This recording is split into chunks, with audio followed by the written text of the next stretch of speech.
60 kilometre के आसपास तय कर लिया। और आप सुइया पहाड़ भी चढ़ना शुरू कर दिए। हम सुइया पहाड़ चढ़ रहे हैं आपके साथ जी। और लोग बता रहे थे कि अबे सुइया पहाड़ नहीं रुइया पहाड़ है। सबसे प्रार्थना करता हूं जो सनातनी लोग हैं, कई लोग सिर्फ ट्विटर और इंस्टाग्राम पे सनातनी हैं, तो वहां भी रहना है, लेकिन मैं उनको भी बोलना चाहता हूं कि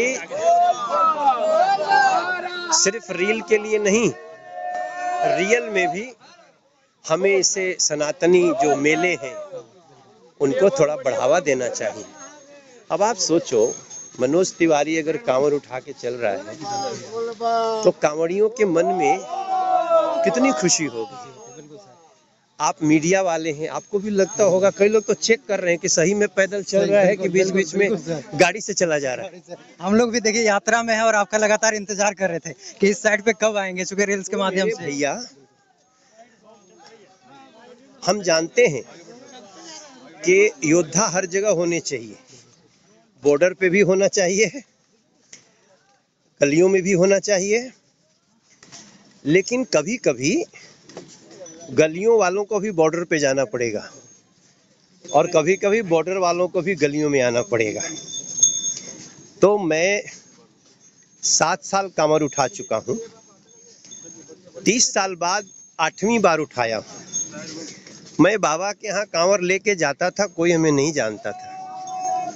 बोल बम भैया, बोल बम बोल बम। तो हम लोगों को बाबा के यहाँ कांवड़ उठा के ही बहुत समाज में ऊंचा स्थान कर दिया बाबा ने। तो मैं अक्सर सोचा करता था कि जाऊंगा तो बहुत भीड़ हो जाएगी, लोग कैसे, लेकिन मैं टेस्ट करने आया कि चलता हूं, देखता हूं क्या होता है। और आपको बताऊं, लोग बहुत सपोर्ट कर रहे हैं। ऐसा लगता है कि उनको मनोज भैया नहीं, उनके लिए एक अतिथि आया है। कोई पैर दबा रहा है, कोई आगे बढ़ा रहा है, कोई सेव खिला रहा है, कोई मखाना खिला रहा है। इसलिए हमारी इस यात्रा का उद्देश्य है बिहार की खुशहाली, दिल्ली की खुशहाली, देश की खुशहाली और सेना की खुशहाली के साथ साथ ऑपरेशन सिंदूर का सफल होना। मैं बड़ी प्रसन्नता से, मैं लगभग, मुझे लगता है कि 60 किलोमीटर के आसपास तय कर लिया। और आप सुइया पहाड़ भी चढ़ना शुरू कर दिए। हम सुइया पहाड़ चढ़ रहे हैं आपके साथ जी। और लोग बता रहे थे कि अबे सुइया पहाड़ नहीं रुइया पहाड़ है। सबसे कठिन कहते हैं कि यही माना जाता है। यही माना जाता है, तो सबसे कठिन पे हम आ गए। जय बोल बम भैया। तो एक दिन में सर कितना तय कर ले रहे हैं आप दूरी?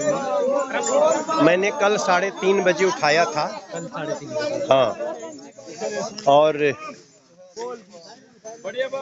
कल हम असरगंज तक आए थे। असरगंज से 4 बजे भोर में चल दिए और छाले पड़े हुए हैं, बैंडेज हुआ है, बैंडेज के ऊपर एंकलेट लगाया हूँ। लेकिन मुझे लगता है कि हमारा मन ऐसा कर रहा है कि हम आज अभी और 15 किलोमीटर चलेंगे। ऐसा में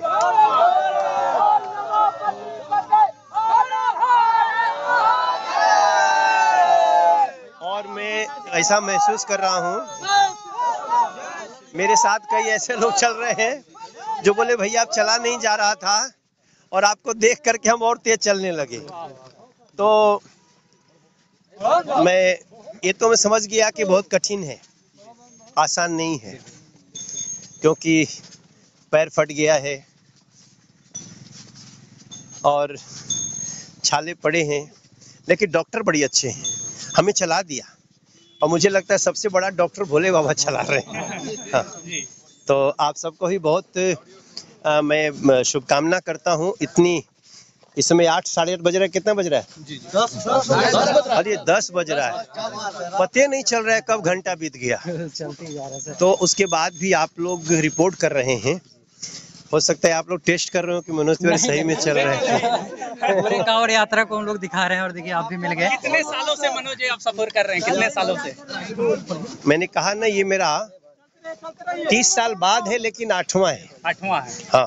सर पहले 30 साल पहले जब आए थे उस समय ये पहाड़ जब चढ़ते थे अरे उस समय, और अभी का अरे क्या बाप रे कंडीशन? बाप, सुइया नाम सुनते ही हाँ। हम तो गाना गाए हुए हैं जी जी जी। कि सुइया में सुई नियन धसता गोड़ में, बाबा हो बचाई लिहा, बाबा हो बोलाई लिहा अपने दरबार में। तो ये सुइया के हम लोग गाते थे, जी।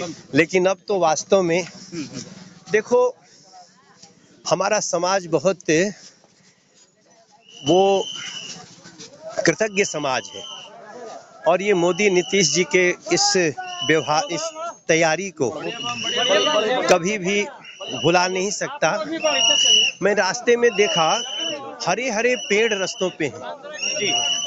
और थोड़ी बहुत जो कमी है वो मैं नोट करके जा रहा हूँ, और अगले साल तक उसको ठीक कर देंगे, हमारी कहीं रिपोर्ट लाइटिंग आएगी। का बहुत ज्यादा प्रॉब्लम है, आप चल रहे हैं, क्या बोलिएगा? क्योंकि बहुत सारे बम का कंप्लेन है कि कहीं कहीं लाइट बिल्कुल भी नहीं है, और अभी आप जहां पर खड़े हैं ये कैमरा का लाइट से चल रहा है, आप क्या कहना चाहिएगा? देखिए, लाइट बहुत बड़ा इशू नहीं है, इशू है रास्ता कैसा होना चाहिए। तो देखो, हमारा बिहार अभी विकासशील राज्य है, जी तो हम उस समय भी पहुंचेंगे जब पूरा रास्ता जगमगा रहा होगा, जी। लेकिन अभी रास्ता सुंदर है, आरामदायक है, और रास्ते में जगह जगह जो कैंप लगे हुए हैं वो भी बड़ी सेवा कर रहे हैं, बड़ा सस्ता भोजन भी मिल जा रहा है। तो लेकिन मैंने कुछ महसूस किया है, जो मैं अपनी यात्रा का एक रिपोर्ट नीतीश कुमार जी को भी, सम्राट चौधरी जी को भी, और विजय सिन्हा जी के साथ साथ अपने टूरिज्म मिनिस्टर को भी दूंगा। मैं 2 चीज मन में निश्चय किया हूँ।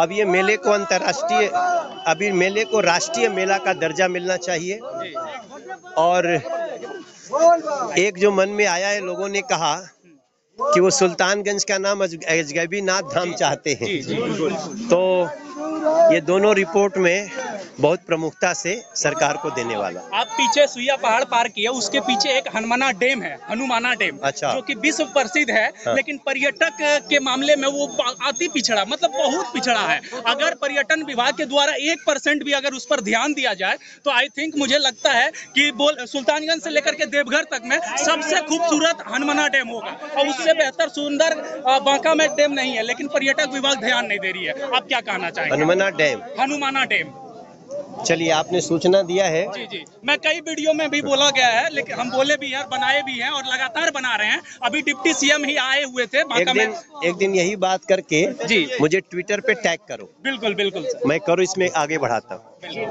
हमारा उद्देश्य है टूरिज्म के जगहों को डेवलप करना, और मैं टूरिज्म डिपार्टमेंट का ही स्टैंडिंग कमेटी मेंबर हूँ, तो हम उसको